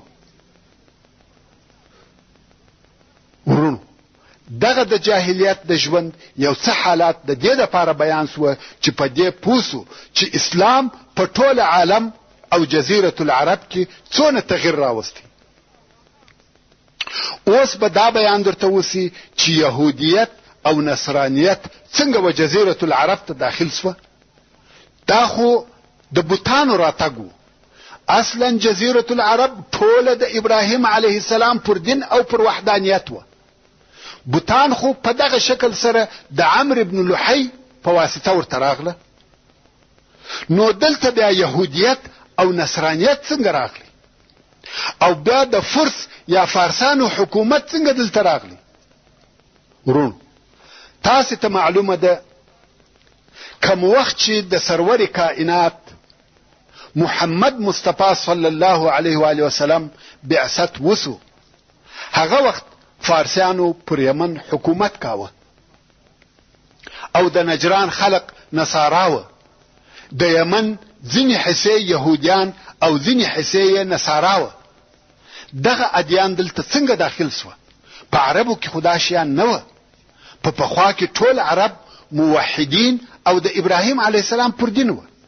اوس به د دغو ادیانو د راتګ بیان درته وسي. هغه دا چې یثرب ته چې په وروسته کې یې نوم مدینه منوره سو، او خیبر ته د شام څخه ځینې یهود راغله او دا ځایونه یې د ځان وطن وګرځول، او هلته په یمن کې هم ډېر یهود وه. خو اوس به هغه واقعات درته بیان سي چې یهود او یهودیت څنګه و یمن ته راغله. قصه ډېره اوږده ده، مګر ډېر تاریخ پوهان یې د ربیع ابن نصر په قصه سره شروع کوي. هغه داسې ربیع ابن نصر چې د یمن پاچا و، د یو خوب ولیدی چې دغه بیان او دغه قصه د تاریخ ټول علماو لکه طبري، ابن کثیر، ابن الاثیر او تقریبا ټول مؤرخینو ذکر کړی ده. کوم وخت چې پاچا خوب ولیدی، څرنګه چې په هغه وختو کې نجومګران، جادوګران او کاهنان پر خلقو او د خلقو پر عقایدو او عباداتو مسلط و. دا ولی مسلط و؟ ځکه کوم وخت چې شرک او کفر په عالم کې نشر سو او الهي دین پټ او رکسو، نو خیالات او اوهام په خلقو کې نشر سو. په دغه سبب جادو او جادوګران، منجمین او کوډګران د اعتبار خاوندان سو. د خلقو د رجوع ځای دوی وګرځیده. کوم وخت چې د یمن پاچا خوب ولیدی، نو یې د خوب د ترجمې دپاره جادوګرانو او منجمینو ته رجوع وکړ او د هغو څخه یې کومک وغوښتی. قصه ډیره اوږده ده. مقصد دا چې هغو ورته وویل ستا د خوب معنا دا ده چې حبشیان به یمن ونیسي. پاچا ویل دا به څه وخت پیښ سي؟ دوی ویل 80 یا 80 کاله وروسته. پاچا پر خپلو اولادو او لمسیانو وبېرېدی چې دا ټوله به د حبشیانو په لاس وژل کیږي. نو یې اراده وکړه چې خپله اولاده د یمن څخه و عراق ته نقل کړي او په عراق کې یې حیره چې د یوې منطقې نوم دی د خپل اولاد د سکونت دپاره اختیار کړه. حیره په عراق کې د نجف او کوپې په مابین کې د یو ښار نوم دی. نعمان ابن منذر د هغه وختو د عراق مشهوره پاچا د دغه ربیع ابن نصر د اولادې څخه دی. ځکه ربیع ابن نصر خپله کورنۍ هلته نقل کړه او بیا د ده د اولادې پاچاهي هلته پاته وه. دغه نعمان ابن منذر بیا زموږ په وروسته کیسه کې راځي، په یاد یې ولرئ. څه موده وروسته دغه ربیع ابن نصر پاچا چې دا خوب یې لیدلی و مړ سو او د ده زوی د ده پر ځای کښېنستی او پاچاهي د ده په اولاده کې پاته سوه، تر څو د ده په اولاده کې یو نفر د تبان ابن اسعد په نامه سره پاچا سو او تبع ورته ویل کېده. تبع اصلا تبع د یمن د پاچاهانو لقب، یعنی د یمن و هر پاچا ته تبع ویل کېده او د روم و هر پاچا ته قیصر ویل کېده. د فارس و هر پاچا ته کسرا ویل کېده. د حبشه و هر پاچا ته نجاشي ویل کېده او د مصر و هر پاچا ته فرعون ویل کېده. نو د هر ځای پاچا خاص لقب درلود. دغه د یمن پاچا تبان اسعد چې لقب یې تبع و د یمن د مشهورو پاچاهانو څخه دی. ډېر لوی شان او شوکت یې و. ټوله یمن د ده تر لاس لاندې و. غني او سخي سړی و. نو ده به همیشه سفرونه کول، د یوه ځای څخه به بل ځای ته د سیاحت او تجارت دپاره تلي. یو وخت د یمن څخه و شام ته رهي سو. په لار کې یې خپل زوی په یثرب کې چې اوس مدینه منوره ورته ویل کیږي د تجارت د ځینو کارو دپاره پرېښاوه او دی شام ته ولاړی. خو دلته د تبع د زوی او اهل یثرب په مابین کې اختلاف پیښ سو، څو تر جنګه ورسېده او د تبع زوی په جنګ کې ووژل سو. کوم وخت چې و تبع ته دا خبر ورسېدی چې زوی دی ووژل سو، نو د شام څخه بیرته راوګرځېدی، غواړي چې د خپل زوی قاتلانو ته بلکې ټول اهل یثرب ته جزا ورکړي. دلته نو د اهل یمن او اهل یثرب په مابین کې جنگ شروع سو او جنگ ډیره موده دوام وکړي. مګر تبع په دې جنگ کې یو ډیر عجب کار ولیدی. هغه دا چې د یثرب خلقو به د ورځې د دوی سره جنگ کاوه.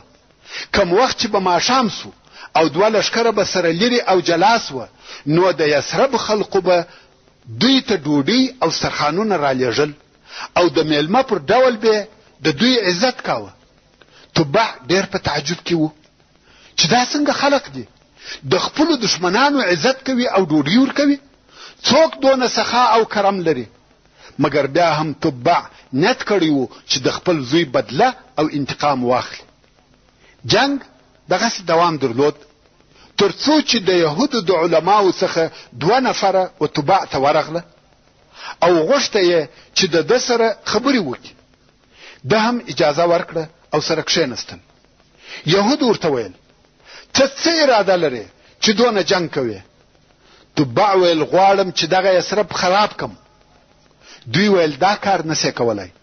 قسم په الله چې الله جل جلاله به دې د مخه تر دې چې ته یثرب خراب کې تا هلاک کې. تبع ویل چې دا څنګه درته معلومه سوه؟ دوی ویل دا وطن د نبی د هجرت ځای دی. دغه ځای ته به نبی الاخر زمان هجرت راکوي. دا ښار نه خرابیږي او نه خرابولی سي. تبع پوښتنه وکړه چې تاسې په دې حال څه خبر واست؟ تاسو ته دا معلومات د کومې خوا حاصل سوه؟ د یهودو علما وویل دا زموږ په تورات کې راغلی دي. ورونو دا دې تاسې ته معلوموي چې د رسول الله صلی الله علیه و آله وسلم یوه علامه نه بلکې ډېرې علامې د یهودو سره په تورات کې لیکلي او موجودې وې او د رسول الله صلی الله علیه و آله وسلم د وخت ټول یهود پوهېده چې دا هغه وعده سوی نبی دی مګر د عناد او عداوت حسد او غرور په سبب یې ایمان نه راوړي. نو کوم وخت چې دغه د یهودو علماو و تبع ته دا بیان وکړي او تبع تر اوسه تورات نه پیژندي نو یې د تورات په باره کې پوښتنې ځینې وکړې. یهودو هم خپل دین توحید او تورات په باره کې پوره معلومات ورکړه او ټول شیان یې په تفصیل سره ورته بیان کړ. د تبع پر طبیعت دا خبرې ښې او برابرې ولګېدې. ده هم د یهودیت دین اختیار کوي او یهودي سو. د یثرب خرابول یې پرېښول او مخ پر یمن رهي سو. تبع د یمن و طرف ته رهي سو خو په لار کې و مکې مکرمې ته نږدې یوه قبیله وه چې د هذیل قبیله نومېده. د دې قبیلې او د قریشو په مابین کې پخوانۍ دښمنۍ پرتې وې. څو واره جنګونه سره کړي وه او دغه رنګه اهل یمن هم نه وه خوښ. نو یې فکر وکړي چې داسې یوه حیله او چم جوړ کړي چې دواړه هغه قومونه چې د دوی نه د ورسره جوړه ضرر او تاوان ورورسوي او په جنګ یې سره اخته کړي. نو د هذیل د قبیلې مشران و تبع ته ورغله او ورته ویل غواړې چې د جواهراتو سرو او سپینو زرو او خزانو خاوند سي؟ تبع ویل هو. څوک دی چې جواهرات او خزانې نه وي خوښ؟ نو دوی ویل په دې کلي کې یوه خونه ده چې خلک یې احترام او عزت کوي او دغه خونه په جواهرو او سرو زرو ډکه ده. ورونو حقیقتا هم په کعبه شریفه کې هر څه پراته وه. خلقو د کعبې شریفې د احترام په سبب خزانې پکښې ښخولې. حتی د سرو زرو 2 دانې اوسۍ هم پکښې پرتې وې. د تبع طمع پیدا سوه او لښکر یې د جنګ دپاره تیار کړي. غواړي چې پر مکه مکرمه حمله وکړي، کعبه شریفه ونړوي او خزانې یې واخلي. هغه 2 نفره د یهودو علما هم د تبع سره په دې سفر کې ملګري وه. ځکه ده ورته ویلي وه چې تاسې زما سره یمن ته ولاړ سئ او زما قوم ته یهودیت او د یهودیت احکام ور وښوئ. دغه علما چې د جنگ دپاره د لښکر تیاری ولیده نو تبع ته ورغله. ویل څه کوې او د څه اراده دې ده؟ تبع ویل غواړم چې پر دغه کلي حمله وکم او هغه شیان چې په دغه خونه کې پراته دي هغه واخلم. دوی ورته ویل په والله دغه د هذیل قبیلې بل غرض او مقصد نسته بې له ستا د مرګ او هلاکت څخه. تبع ویل څنګه؟ علماو ورته ویل دا بیت الله دی، د ټوله مځکې پر مخ د الله عز وجل بل کور او حرم نسته بې له دغه کوره. دغه قبیلې چم درته جوړ کړی دی او غواړي چې تا ووژني. تبع ویل نو څنګه وکم؟ علما ویل عزت یې وکه، طواف پر وکه. تبع ویل تاسې یې ولې عزت نه کوئ او طواف نه پر کوئ؟ دوی ویل موږ یې عزت کوو او طواف مو هم پر کاوه، خو دغه د مکې خلقو کعبه شریفه په بوتانو ډکه کړې ده او موږ موحدین او عالمان یو، موږ ته دا نه ښایي چې پر بوتانو طواف وکړو. تبع د دې خبره ومنل او مکې مکرمې ته ورغلی. د کعبې شریفې عزت او احترام وکړي، طواف یې پر وکړي. بیا نو هلته بدوسو خوب یې لیدی چې په کعبه شریفه پوش اغوندي. تر دغه وخته کعبه شریفه لسه وه، چا پوش نو په اغوستی. نو تبع امر وکړي چې د کعبې شریفې د پاره د یو ښه پشمي ټوکر څخه پوش جوړ کړي. پوش جوړ کړه سو او په کعبه شریفه واغوستل سو. خو تبع بیا بل خوب ولیدی چې و کعبې شریفې ته تر هغه اول پوش بل ښه او بهتر پوش ورکوي. نو یې امر وکړي چې د ملائل د ټوکر څخه پوش ور جوړ کړي چې دغه ملائل د هغه وخت د ټوکرانو هغه تر ټولو ښه او نازک ټوکر و. دا نو د کعبې شریفې هغه اول پوش و او تبع اول سړی دی چې په کعبه شریفه پوش اغوستی دی، چې دغه تبع نوم تبان ابن اسعد دی او د یمن پاچاو.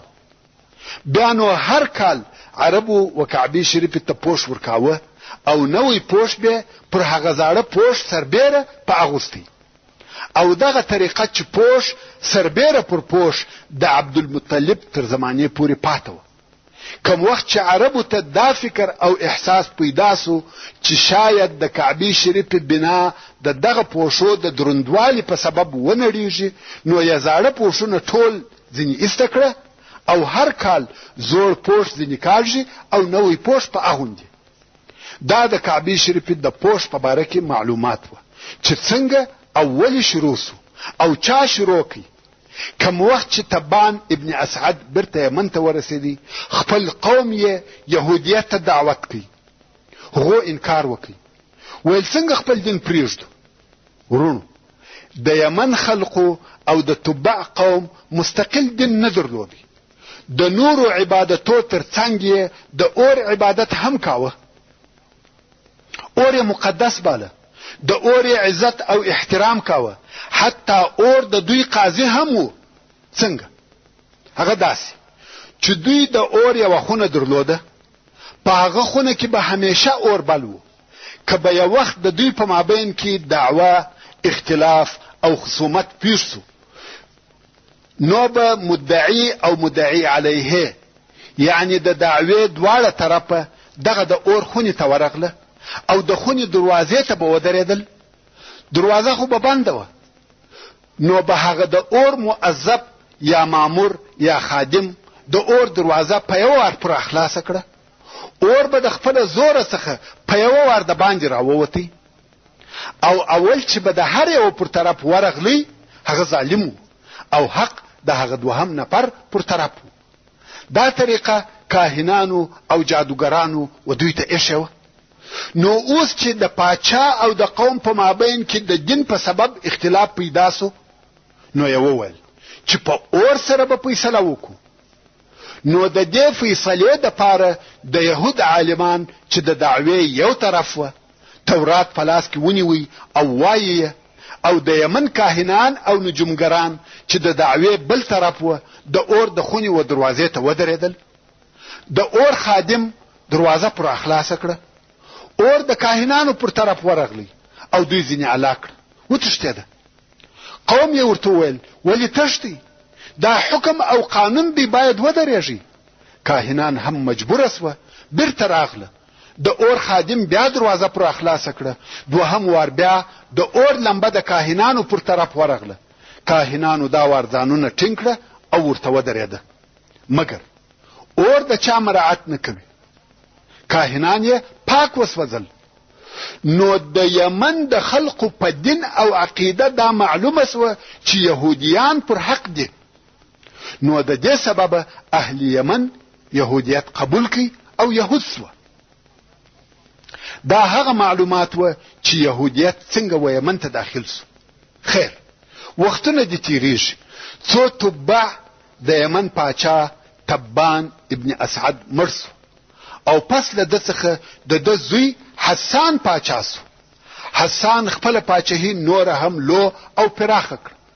عزت او عظمت یې زیات سو، نو ډیر زیات غرور او خودخواهی پکښ پیدا سو.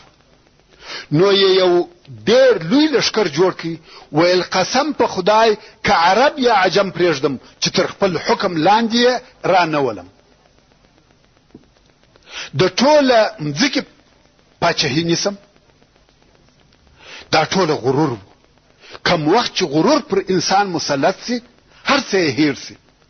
نن ورځ هم په جهان کې دغسې مغروره او بې باکه حاکمان پیدا کیږي چې د ټولې مځکې پاچهي او حکمراني غواړي. خو پر دې کار نه څوک کامیابه سوی دی او نه کامیابه کېدلی سي. چې حسان هم د دغه جملې څخه یو نفر و. نو حسان پوښتنه وکړه چې په جهان کې لو پاچهي د چا ده؟ خلق ورته وویل د فرس پاچهي، هغه چې کسرا یې پاچا دی، هغه تر ټولو لوی او قوي ملک دی. حسان ویل اول په هغه شروع کوم، لشکر یې ښه منظم او آماده کړي چې د هغه وخت د مځکې پر مخ تر ټولو لو پاچهي ونیسي. لشکر یې رهي کړي، غواړي چې د هغه وخت د مځکې پر مخ هغه لوی غواړي چې د هغه وخت د مځکې پر مخ پر هغه لوی دولت حمله وکړي. خیر، اوس پاچا او د لشکر د دغه لوی جنگ د پاره رهي دي. خو په لار کې د دغه کار څخه د قومو مشران ناراضه او ناخوښه دي، ځکه هغه پوهېدل چې څوک کولای شي چې پر فارسیانو حمله وکړي. موږ څوک یو چې پر فارس حمله کوو او نیسو یې؟ مګر د پاچا څخه بیریږي، څه نسی ورته ویلی.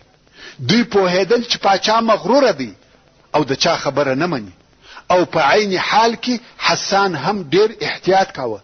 هیڅوک حتی د قومو مشران، وزیران او د لشکر مشران د دغه مجلس ته بېله تلاشي نسی ورتلای. خو یوازینی نفر چې د پاچا او مجلس ته بېله تلاشي ورځي، هغه د پاچا ورور دی چې عمرو ابن تبان نومېدی. نو د قوم مشران وویل چې په دې باره کې به د عمرو سره خبرې وکړو.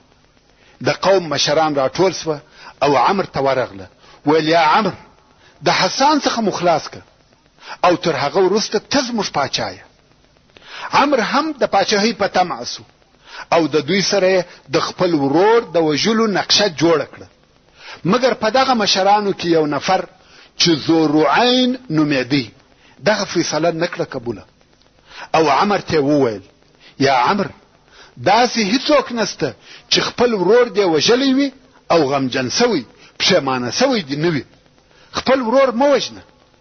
مګر عمرو چې د پاچاهۍ په طمع و، د ورور پر وژلو یې ټینګار کاوه. دلته نو ذوالرعین یو لیک ولیکي او عمرو ته ورغلی، ویل دغه لیک ستا سره د امانت پر قسم کښېږده. کم وخت چې ما در څخه وغوښتی بیا یې راوباسه. عمرو هم دا قبوله کړه او خط یې د ځانه سره کښېښاوه. تر دې وروسته عمرو د خپل ورور حسان د وژلو دپاره د حسان مجلس ته په داسې حال کې ورغلی چې یو خنجر یې پټ ورسره وړی و او په مناسب وخت کې یې خپل ورور ووژي. که څه هم د عمرو د نورو مشرانو په ملګرتیا دا په وسه پوره وه چې حسان بې له وژلو د حکم څخه لرې کړي، مګر د پاچاهۍ په طمع یې ورور مړ کړي. د ورور تر وژلو وروسته عمرو ډېر پښیمانه او ډېر غمجن سو، حتی خوب یې رټ سو، بیدېدلی نسي. د دغه پریشانۍ او بیدارخوابۍ په سبب مریض او ناجوړه سو. طبیبان، منجمین او کوډګران یې ورته راوسته. هغو ټولو په اتفاق سره دا ورته وویله چې ستا مریضي ستا د ورور د وژلو په سبب ده. هر څوک چې دغسې کار وکړي دغه حالت ورته پیښیږي. عمرو ویل ښه، د دغه مریضۍ چاره څه ده؟ طبیبانو او نجومګرانو وویل ستا د مریضۍ دپاره بل علاج نسته بې له دې څخه چې ټول هغه کسان ووژنې کوم چې ستا د ورور د وژلو مشوره یې درکړې ده. عمرو ویل دغه کار کوم. نو ټول هغه کسان چې د ورور د وژلو مشوره یې ورکړې وه او په او په دغه دسیسه کې یې د ملګرتیا کړې وه ووژل. اوس د ذوالعین د وژلو نوبت راغلی. ذوالعین ویل د مخه تر دې چې ما مړ کې ما ستا سره یو لیک د امانت پر قسم ایښی و، هغه راوبس. عمر هم هغه لیک راویستی. ذوالعین ویل خلاص یې که او ویې وایه. پاچا لیک خلاص کی چې په هغه کې فقط دغه 2 بیته لیکل سوي وه: الا من یشتری سهرا بنومه الا من یشتری سهرا بنومه سعید من یبیت قریر عینه فاما حمیر غدرت وخانت فمعذرة الهی لذیر عین. یعنی څوک په خپل خوب سره ویښوالی رانیسي. سعید او خوشبخت هغه څوک دی چې شپه په رضایت او اطمینان سره تیریږي. هو اهل یمن خو غدر او خیانت در سره وکي، مګر در په یاد یې که چې ما درته وویل چې خپل ورور مه وژنه. یعنی خوشبختی دا نه ده چې پیسې یا لوړه کرسي ولرې. ته یو ډېر لوی پاچا یې مګر نسې کولی چې بیده سې. بلکې خوشبخت هغه څوک دی چې د هیڅ ظلم او تجاوز مسؤله نه وي، د چا آزار او قتل یې پر غاړه نه وي، د شپې آرام او په فارغ زړه بیده سي. پاچا ویل هو صحیح ده او ذوالعین ته عفو وکړه. نو دغه 2 بیته د ذوالعین د خلاصېدو او ژوندي پاتې کېدو سبب وګرځېده. کم وخت چې بیا عمر مړ سو، د ربیع ابن نصر د اولادې پر حکم او پاچهۍ اختلاف پیدا سو. دغه اختلاف په سبب اهل یمن پر ډلو وویشل سوه او د اهل یمن په مابین کې جنگ او وژنه شروع سوه. په دغه سیاسي بحران کې چې ټوله یمن یې نیولی و، یو سړی پیدا سو چې نوم یې لخنیعه و. دغه لخنیعه لارنیونکی غل او مجرم و. د غلو ډله یې درلوده. دغه سیاسي بحران په حالت کې یې وکولای سوای چې خپله ډله نوره هم لوکي، ځان ته یې نور ملګري هم پیدا کړه، تر داسې اندازې چې د هغو څخه یې پوره لښکر جوړ کړي او د یمن پر پایتخت یې حمله وکړه. د پاچا قصر یې ونیوی او د یمن حاکم وګرځېدی. نو دغه سیاسي بحران په حالت کې یې وکولای سوای چې د یمن پاچهي ونیسي. دغه لخنیعه فاجر، خبیث او ظالم سړی و. د ټولو خلقو بد ځینې راتله. قصه یې اوږده ده خو په مختصر ډول سره د تبان اسعد د زامنو څخه یو نفر چې نوم یې ذونواس و وکولای سوای چې ولی خنیعه ته ځان ورورسوي او په خنجر سره یې مړ کړي. او د بل وار دپاره د تبان اسعد زوی پر یمن مسلط سو او د یمن پاچهي بیرته د تبع د اولادې په لاس ورغله. په دغه وختو کې چې ذونواس د یمن پاچا و، په نجران کې یوه کوچنۍ واقعه پیښه سوه. مګر دغه کوچنۍ واقعه د نورو ډیرو لویو واقعو سبب وګرځېده چې په جزیرة العرب کې پیښ کړه. هغه دا چې یو نصرانی سړی چې د نصاراو راهب و، عابد و، عالم و او د خالص توحید عقیده و. تاسې پوهیږئ چې تر نن ورځې پورې موحدین نصارا موجود دي او سته، خو لږ دي. ورونو د نصاراو په اقسامو کې یوه ډله ده چې موحدین دي، یعنی یوازې الله عز وجل په الوهیت او ربوبیت سره مني، او عیسی علیه السلام د الله عز وجل رسول او پیغمبر بولي. او دغه ډلې ته یونیټیرینز ویل کیږي او دغه ډله تر نن ورځې پورې سته، مګر شمېر یې ډېر لږ دی. نو دغه نصراني چې موحد، راهب او عابد سړی و او نوم یې فیمیون و، د شام څخه و افریقا ته د توحید د دعوت دپاره تلی. پر لارې د غلو یوه ډله پر پیښه سوه. فیمیون یې بندي ونیوی او بیا یې د نجران پر یوه سړي خرڅ کړي. د نجران سړي فیمیون د خپل ځان سره جزیرة العرب او نجران ته بوتي. اوس نو فیمیون د دغه نجرانی سره مریی دی. د ورځې د خپل بادار خدمت کاوه، د شپې او په فارغ وختو کې به عبادت کاوه. همیشه به په عبادت مشغول و. مقصد دا چې فیمیون ډیر عابد او د کرامتو خاوند و. یو شپه بادار د دو کوټې ته ورغلی، ویل ده چې د مریی پر شاوخوا نور او روشنایی ده. نو یې پوښتنه ځینې وکړه چې ته څوک یې او ستا دین څه دی؟ فیمیون هم د نصرانیت دین ورته تشریح کړي. سړی په شک او تردد کې سو، د دین په باره کې بحث ورسره کوي. په دغه وختو کې د نجران خلقو د یوې درختې عبادت کاوه. دغه درخت د ځان اله او رب بلل. دلته نو فیمیون د بحث په جریان کې و خپل مالک ته وویل، که زما رب ستا رب هلاک کی نو ته زما د رب عبادت کوي؟ نجرانی ویل هو. والله که داسې پیښه سي چې ستا رب زما رب مغلوب او هلاک کی، معلومه خبره ده چې زه هم ستا د رب عبادت کوم. فیمیون ویل نو ته د نجران خلق راټول که وبوینې چې زما رب ستا په رب څه کوي. نو یې د نجران ټول خلق په یوه معینه ورځ و درختې ته راوبلل. خلق هم په هغه ورځ د درختې سره راټول سوه.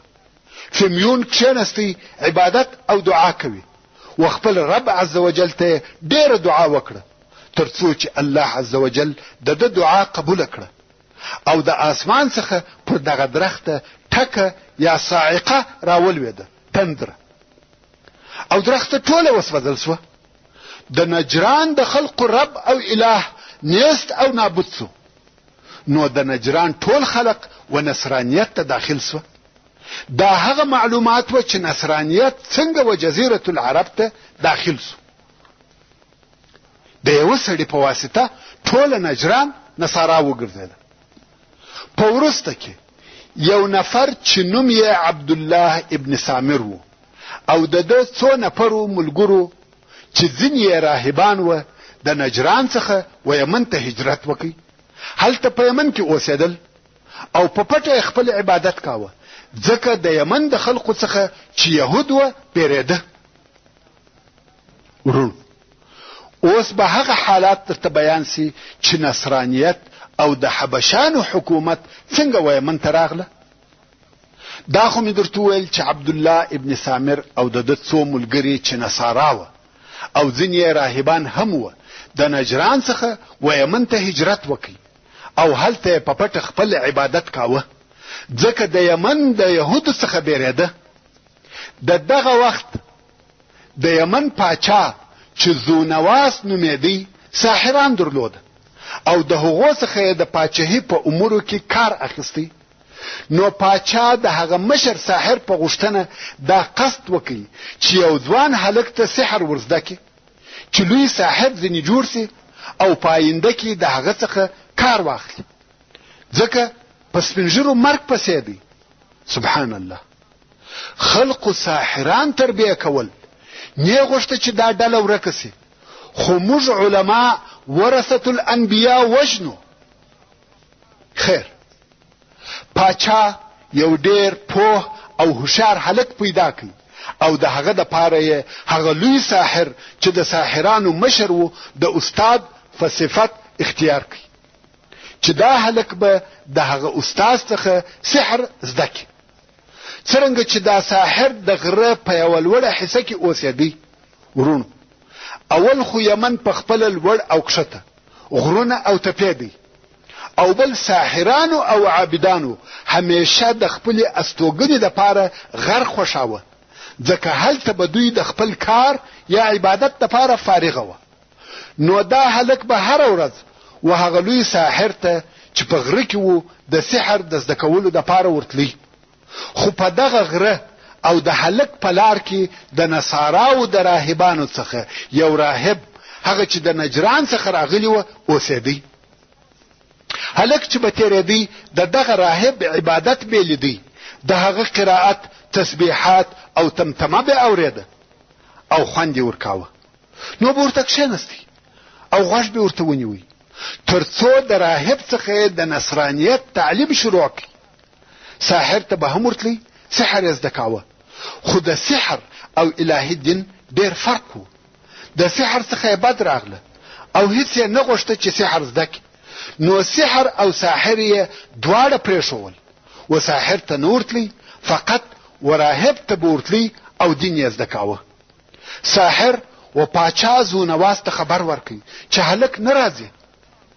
پاچا د هلک څخه پوښتنه وکړه چې ولې ساحر ته نه ورځې؟ هلک حال ځنې پټ کړي. پاچا چې نور معلومات پسې وکړي، معلومه سوه چې هلک و راهب ته ورځي. پاچا اول د راهب څخه را شروع کړه، هغه یې مجبوره کړي چې خپل دین نصرانیت پرېږدي، مګر راهب انکار وکړي. نو پاچا راهب ووژي. بیا یې د هلک په موضوع شروع وکړه، غوښته یې چې د هلک ساحر سي، مګر هلک سحر نه غواړي. پاچا چې هر څه کوښښ وکړي چې هلک د سحر وزده کولو ته تشویق کړي، هلک نه منل، وهل، تکلیفونه او عذابونه یې ورکړه، بیا هم هلک د سحر زده کول نه غواړي. نو پاچا امر وکړي چې هلک ووژني، غواړي چې هلک په دریاب کې غرق کړي. نو یې هلک د عسکرو سره په یوه کښتۍ کې کښېناوه، ویل بویه ځي د دریاب په مابین کې غرق کړي. کښتۍ چې یې ښه د دریاب مابین ته ورتېره کړه، یو طوفاني باد راغلی، کښتۍ یې واړوله، عسکر ټول غرق سوه، خو هلک پاته سو. پاچا امر وکړي چې هلک بوځي د غره څخه یې راواچوي او مړ یې کړي. خلک ټوله ورته ګوري، اوله واقعه هم ولیده او اوس هم د هلک د مرګ انتظار کوي. هلک یې وغره ته وخېجاوه. اوس چې عسکر غواړي چې لاندې یې وغورځوي، یوه شدیده زلزله وسوه، عسکر ټول لاندې ولوېده او مړه سوه، خو هلک پاته سو. پاچا چې هره لار د هلک د وژلو دپاره جوړه کړي، خو د لوی پاچا رب عز وجل اراده د هلک د وژلو نه وه. زونواس په هیڅ طریقه سره هلک نسی وژلی. په آخر کې هلک ورته وویل چې ته ما نسی وژلی بې له یوې طریقې څخه. پاچا ویل هغه طریقه څنګه ده؟ هلک ویل د یمن ټول خلک راټول که او ما په یوه درخته پورې وتړه، زما غشي او لیندۍ به واخلي او وبه وایه بسم الله د هلک د رب په اراده، او وبه مې ولې، نو زه وژل کېږم. پاچا خوشحاله سو چې د هلک د وژلو دپاره یې لار پیدا کړه.